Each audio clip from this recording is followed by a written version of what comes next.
তখন মাত্র সন্ধ্যা হয়েছে। ড্রয়িং রুমে বসে ছটফট করছে বলাই। কিভাবে বাইরে যাবে তার ফন্দি ফিকির করে যাচ্ছে শুধু। কারণ যে কাজের জন্য বাইরে যায় তার স্ত্রীর বেজায় অপছন্দ। রুম জুড়ে পায়চারি করতে থাকে। লক্ষ্য করল না যে বেশ খানিক সময় আগেই শতরূপা ওর পিছনে এসে দাঁড়িয়ে আছে। তোমার হয়েছে কি একটু বলো তো? মানে না, কই কিছু হয়নি তো। সে কখন থেকে দেখছি তুমি ছটফট করেই যাচ্ছ। একবার বসছো, একবার উঠে হাঁটছো। কি হয়েছে আমাকে একটু খুলে বলবে? তুমি আবার অসুস্থ হওনি তো? না না, আমি একদম ঠিক আছি। শুধু আমার একটু বাইরে যাওয়া লাগতো। না মানে একটু জরুরি কাজ পড়ে গেছে তো, এজন্যই। ও এই ব্যাপার? তাই তো বলি, সে কখন থেকে এমন করছো কেন? একটা কথা মন দিয়ে শোনো, আজ এই বাড়ি থেকে তোমার কোথাও যাওয়া হচ্ছে না। ঠিক কোন কাজে বাইরে যাবে তা তো আমি ভালো করেই জানি। বিশ্বাস করো, আজকে সত্যিই আমার একটু কাজ পড়ে গেছে।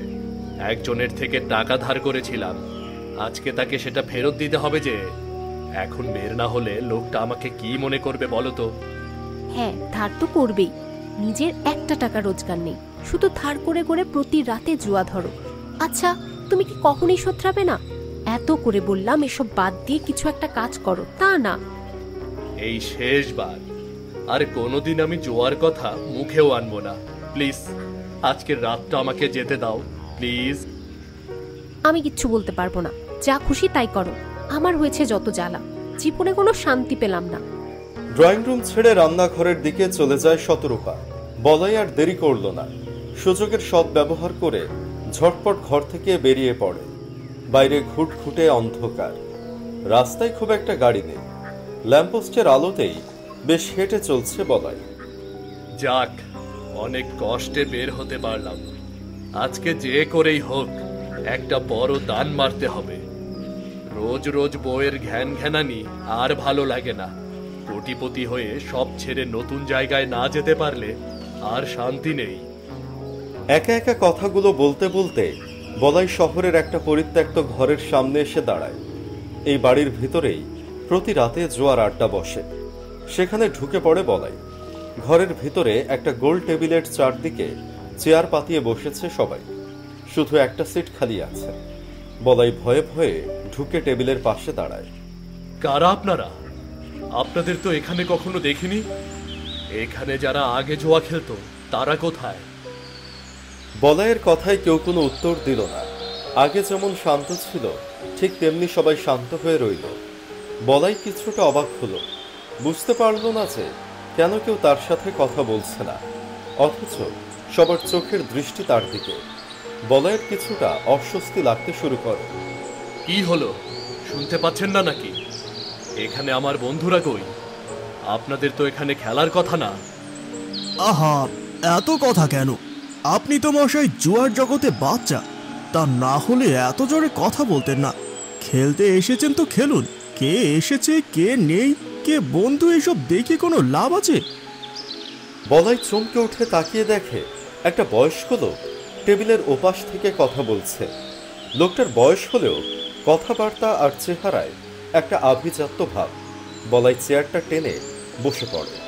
সবাই তখনও ওর দিকে উৎসুক দৃষ্টিতে তাকিয়ে আছে। কে আপনি? আপনাকে তো এই দিকে আগে কখনো দেখিনি।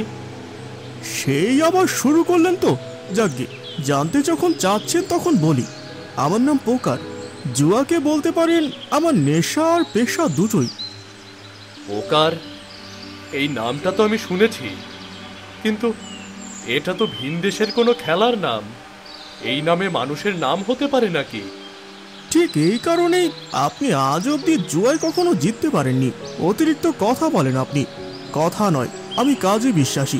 আসুন গেম শুরু করি। বলাই আর কোনো কথা না বলে খেলা শুরু করে। অনেক রাত হয়ে গেছে তখন।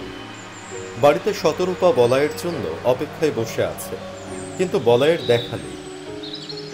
না, এই মানুষটাকে নিয়ে আর পারছি না। এত বোঝাই কিন্তু কিছুতেই কিছু হয় না। সব টাকা জুয়ায় উড়াবে, এরপরে কি পথে দাঁড়াতে হবে নাকি? ঠিক তখনই কলিং বেল বেজে ওঠে। শতরূপা গিয়ে দরজা খুলে দিতেই দেখতে পায় বলাই দাঁড়িয়ে আছে। তার মুখটা ফ্যাকাশে, যেন কোনো এক অস্বাভাবিক ঘটনা ঘটে গেছে তার সাথে। আর কত বললে তুমি নিজেকে শোধরাবে বলো তো? বিশ্বাস করো, আমি আর পারছি না। প্রতিদিন কারি কারি টাকা উড়াও, কত লোকের কাছে যে ধার করে রেখেছো তাও তো জানা নেই। সবার ধার শোধ করে দেব, আর একটা টাকাও জুয়ায় উড়াবো না, আমি কথা দিলাম। এসব বাজে বকা বন্ধ করো। পকেটে তো একটা কড়াকড়িও রেখেছো বলে মনে হয় না। কি করে ধার শোধ করবে আমাকে বোঝাও। টাকা কোথায় পাবে? এখন আমার টাকার কোনো অভাব নেই। আমি জুয়ায় 18 লাখ টাকা জিতেছি শতরূপা। আমাদের আর এমন করে দিন কাটাতে হবে না, আমরা এখন লাখপতি হয়ে গেছি। কি বলছো এসব? 18 লাখ টাকা? হ্যাঁ, একদম 18 লাখ টাকা। আমাদের আর কষ্ট করতে হবে না, এবার আমাদের সুখের দিন। আমাদের সুখের দিন। ওহো! কথাগুলো বলতে বলতে বলাই হেঁটে ঘরের ভিতরে চলে গেল। তার দুই চোখ উদাস, প্রাণহীন, মুখখানা ফ্যাকাশে। বলাইয়ের এই অস্বাভাবিক রূপ শতরূপার চোখ এড়াল না, কিন্তু তৎক্ষণাৎ সে কিছু বলল না। ঘটনার ভয়াবহতা দেখা গেল ঠিক মাঝরাতে। হঠাৎ একটা শব্দে শতরূপার ঘুম ভেঙে যায়।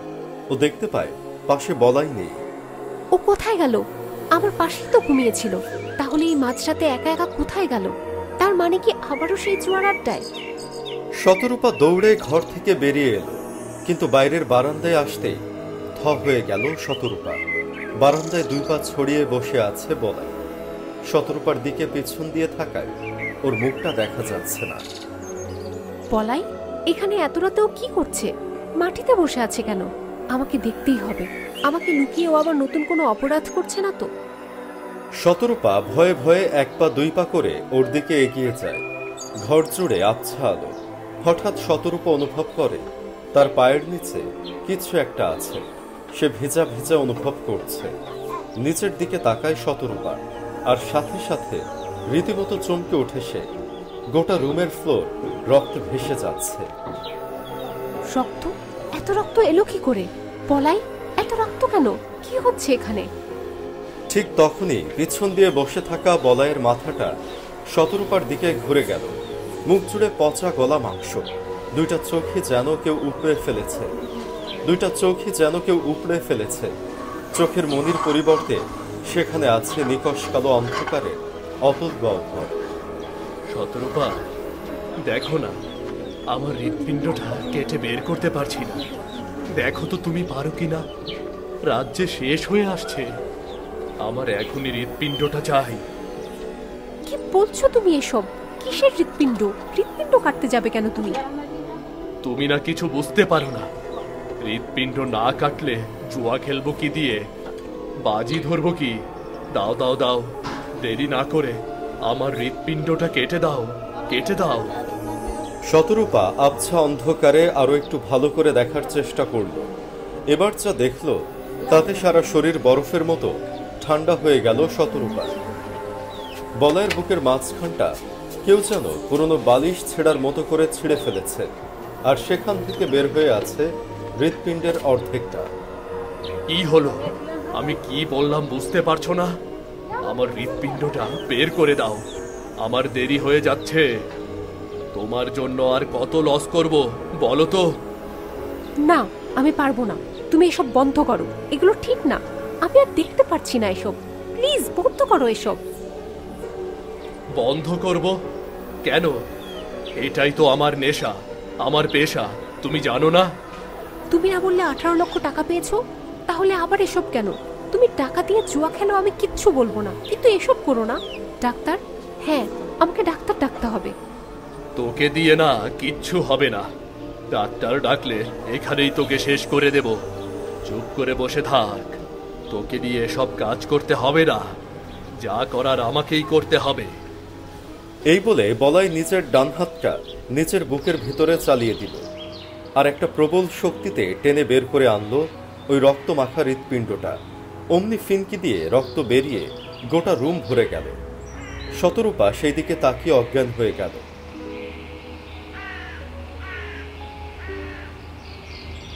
সকালে ঈশান বলাইয়ের বাড়ির বাইরে এসে বেশ খানিক সময় ধরে ডাকাডাকি করতে থাকে।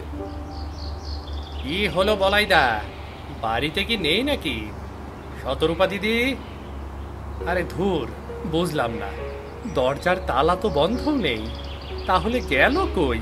কতগুলো টাকা ধার করে নিয়েছে, এখন আর দেওয়ার নাম নেই। না, আজ টাকা না নিয়ে আমি ফিরবো না। ঈশান এগিয়ে গিয়ে দরজাটাতে একটা ঠেলা দেয় আর সাথে সাথে দরজা খুলে যায়। আর ঈশান চমকে উঠে দেখতে পায় ভিতরে বারান্দায় মুখ থুবড়ে পড়ে আছে শতরূপা। ঈশান তাড়াতাড়ি জলের ছিটা দিয়ে তার জ্ঞান ফেরায়। রক্ত, হৃৎপিণ্ড, এত রক্ত আমি দেখতে পারছি না আর। কি বলছো এসব দিদি? কোথায় রক্ত? আর কিসের হৃৎপিণ্ডের কথা বলছো তুমি? দয়া করে এসব করো না বলাই, আমার মাথা ঘুরছে। আমিও তো তাই বলি, বলাই দাদা কোথায়? আমার থেকে এতগুলো টাকা ধার করে নিয়েছে, কিন্তু ফেরত দেওয়ার কোনো নামই নেই। তোমাদের কি হয়েছে বলো তো? আমাদের মস্ত বড় বিপদ হয়ে গেছে ভাই, তোমার দাদা বড় কোনো বিপদে পড়েছে। কি বলছো দিদি এসব? বিপদ? কি হয়েছে আমাকে বলো। গত রাতে বলাই অনেক রাত করে এসেছিল, আর এসে আমাকে বলে ও নাকি 18 লাখ টাকা জিতেছে। আমরা খুশি মনে এরপরে দুজনে ঘুমিয়ে পড়ি, কিন্তু ঠিক মাঝরাতে একটা শব্দ শুনে আমি ছুটে বাইরে আসতে যাচ্ছি। ঠিক তখনই এই বারান্দায় বলাইকে দেখতে পাই। ওর মুখটা কুৎসিত দেখাচ্ছিল, নিজেই নিজের হৃৎপিণ্ড বের করছিল, আমাকে বলছিল সাহায্য করতে। গোটা ফ্লোর রক্তে ভেসে যাচ্ছিল। আমি সাহায্য না করতে চাওয়ায় ও নিজেই নিজের হৃৎপিণ্ডটা বের করে আনে, আর আমি জ্ঞান হারাই। তার মানে তুমি বলতে চাচ্ছ গত রাতে বলাই দাদা এখানেই ছিল, আর এই ফ্লোর রক্তে ভেসে যাচ্ছিল? হ্যাঁ, গোটা ফ্লোরই রক্তে লাল হয়েছিল, এমনকি আমার পায়ের নিচেও রক্ত ছিল। যদি তাই হয় তবে তো এখনো রক্ত থাকার কথা, তাই না? কিন্তু দেখো, গোটা ফ্লোরের কোথাও এক ফোঁটা রক্ত নেই। আর ঘরে বলাই দাদাও আছে বলে তো মনে হয় না আমার। তাহলে গত রাতে তো আমি নিজের চোখে সবটা দেখলাম। আমি কি তাহলে ভুল দেখলাম? এটা কি করে হতে পারে? আরো কোথায় চলে গেল? দিদি, আমি বোধহয় জানি কোথায় গেলে বলাই দাদাকে পাওয়া যাবে। চলো আমার সাথে, বড় কোনো বিপদ আসার আগে আমাদের তাড়াতাড়ি দাদাকে নিয়ে আসতে হবে। শতরূপাকে নিয়ে ঈশান চলল শহরের সেই পরিত্যক্ত বাড়িটার উদ্দেশ্যে। যখন ঘরের ভিতরে ঢুকল তখন দুপুর হয়ে গেছে, তবে এই ঘরের ভিতরে একটা হাড় কাঁপানো ঠান্ডা যেন এখনো জমাট বেঁধে আছে। হঠাৎ শতরূপার চোখ পড়ে ঘরের ভিতরে একটা চেয়ারের উপরে। সেখানে বসে সামনের টেবিলে মাথা দিয়ে আছে বলাই। ওগো, তুমি এখানে এখানে কি করছো? তুমি ঠিক আছো তো? দিদি, বলাই দাদা অজ্ঞান হয়ে আছে, তার জ্ঞান ফেরাতে হবে। বলাইয়ের জ্ঞান ফিরিয়ে আনলো ওরা। এরপরে খুব তাড়াতাড়ি ওরা তিনজন ওই ঘর থেকে বেরিয়ে এলো। পথে আসতে আসতে সবটা খুলে বলতে লাগলো বলাই। গত রাতে একটা লোকের সাথে কথা হয়, লোকটার নাম পোকার। সে আমাকে জুয়া খেলার আহ্বান করে, তবে সেটা কোনো সাধারণ জুয়া নয়। তার সাথে খেলতে হলে বাজি রাখতে হয় চোখ, নখ, হাত, পা, কিডনি। কি বলছো এসব? এগুলো দিয়েও জুয়া হয়? আমি কিচ্ছু জানি না, শুধু এইটুকু বলতে পারি, এই জুয়া আমাকে নেশার মতো পেয়ে বসেছে। কিন্তু আমি এক এক করে আমার শরীরের সব অঙ্গ প্রত্যঙ্গ হারাতে থাকি। শেষ সময় আমি বুঝতে পারি এখন আমার মৃত্যুর সময় হয়েছে, কারণ ওই পোকার নামের লোকটা আমার দেহ থেকে ওই পার্টসগুলো আলাদা করে নেবে। আমি হাত জোর করে ভিক্ষা চাই, তখন ওই লোকটা আমাকে বলে যদি আমার আত্মা ওকে দিয়ে দেই তবে ও আমাকে ক্ষমা করে দেবে। আত্মাকে দিতে হবে? কিন্তু তা তুমি কিভাবে পারো? এগুলো কি ওভাবে দেওয়া যায় নাকি? আমি কিছুই জানি না, ভয়ে আমি ওর কথায় রাজি হই, আর সাথে সাথে আবার মাথাটা বটবট করে ঘুরতে থাকে, আর আমি কয়েক সেকেন্ডের ভেতরে অজ্ঞান হয়ে যাই।